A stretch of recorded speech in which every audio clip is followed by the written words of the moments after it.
Hi and welcome to all for a quick session on Calicut AirIndia Express Aircrash. We've been seeing the report on the television channels and the social media about the crash and the stories around that. We have been told by the news media that this accident took place because of the poor visibility while landing due to the heavy rain and thunderstorm.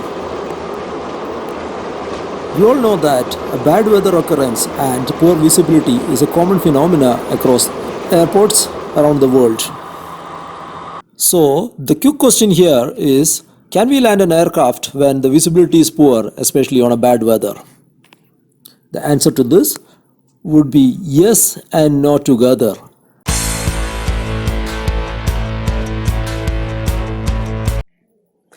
Apart from many controversial television reports about the crash, this social media post appeared in the very next day of the accident, and even the television media started quoting about this. So, it's worth to begin a fact check on the point mentioned in the post. If at all this was the case, the captain was supposed to declare a Mayday alert to the air traffic controller, and the ATC should initiate the emergency landing procedure immediately. There is no such report available for this incident. The pilot made 3 rounds of the airport to empty the fuel. Let me tell you that this aircraft does not have a fuel dumping feature. However, going around the airport can help the aircraft to reduce the leftover fuel in it. As per the flight radar 24 data, the flight path is clearly showing the 3 approaches towards the runway. This could be a standard operation procedure called go around once an aircraft missed the landing attempt. The go around path has been documented in the airport approach plates as shown here. The flight path seems to be followed the same. It's too early to say that it was done intentionally until and unless we see any evidence to support it. The third point mentioned as the pilots shut down the engine. I'm not seeing any valid reason for doing so. Switching off the engine on a tabletop runway while landing can be extremely dangerous, especially on an adverse climatic condition like this. Once the engine shut off, the braking with reverse thrust need to be completely abandoned, and the aircraft would require much more runway than that of required. Experienced pilot cannot afford such a situation to create. Even though this is not at all an option to assume for this case, let us quickly take a look at what is belly landing and its impacts. A belly landing will be performed only on a rare occasion, like the landing wheels are failed to work for landing. Belly landing can only be done after completing a mandatory standard operation procedure along with air traffic controller. The pilot need to call for a Mayday alert and get permission from ATC to proceed it. That means it cannot be done on pilot's personal choice, and no such incident was reported so far.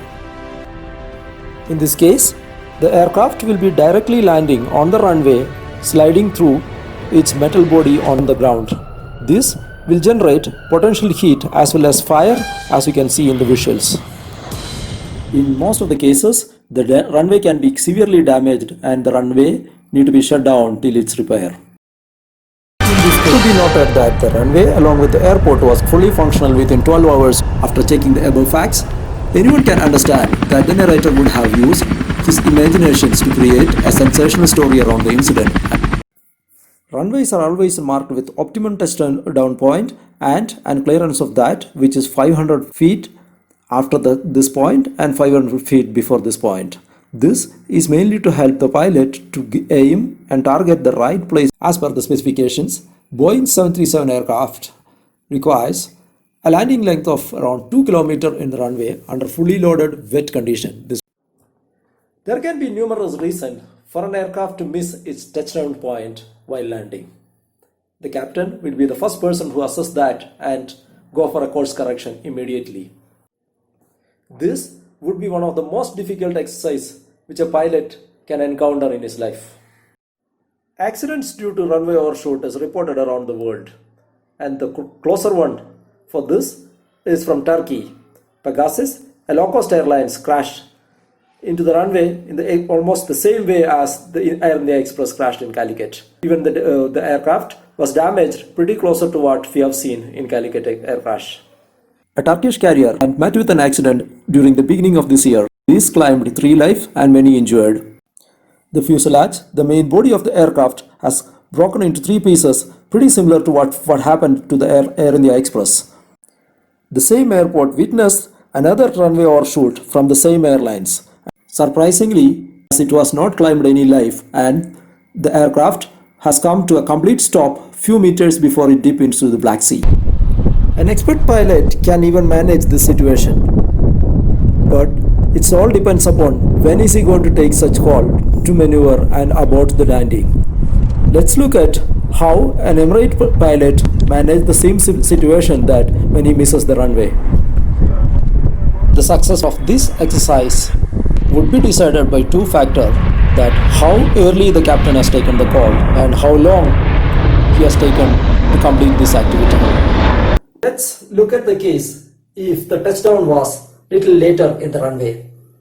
Assume that the captain realized that after touching down we are almost like a very late touchdown and it's going to be a runway overshoot for sure. Since the captain is much experienced, he should be knowing the consequence of that, especially when he is landing on a tabletop runway like Calicut. What is the time left out for you to do a corrective action is maybe a couple of seconds.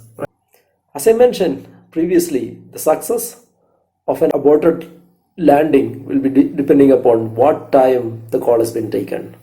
If an aircraft is just before the touchdown, there are more chances to succeed. Once it is touched down, still there is a chance if the captain decided immediately after the touchdown. If at all there is a delay, the chances are very less. Because of the simple reason that the pilots will be executing the landing checklist of activity, which is adding further brakes to the speed. The speed will be drastically reduced, the flaps will be on, the air brakes will be on, and the engine will be reducing its speed because of the reason that you have only 2 kilometers of runway, and a Boeing aircraft 737 like this would be touching down the runway with around 300 kilometers of speed, and that need to be arrested before the runway is getting over. So there is a set of activities which are reducing the speed effectively when you are touching down, and then you change your mind that you need to go around and put everything black. Just pushing the thrust lever alone will not help the aircraft to take off from there. The biggest challenge for the engine is to reach the RPM which is required to generate that kind of a thrust. Until and unless the engine generates the thrust, the aircraft cannot produce a lift with the wings. That is the situation where this aircraft would have left the runway tip. So what will happen in this panic situation? The whole activities take place within 3 to 4 seconds, and the engine wouldn't have get enough time to increasing the RPM and generate the thrust. So a nozzle plane effectively will come down, which is called stalling. Let's listen. This Dutch investigation report created based on a Turkish airline crash at Amsterdam. Full thrust is applied. By this point, there is insufficient height remaining to recover from the stall. The aircraft crashes into a field. Air India flight could have undergone through the same trajectory and the accident would be pretty similar to this. Due to the high nose position, the tail strikes the ground first and the aircraft breaks into 3 pieces. This would be a possible depiction about the position and the movement of the aircraft from there.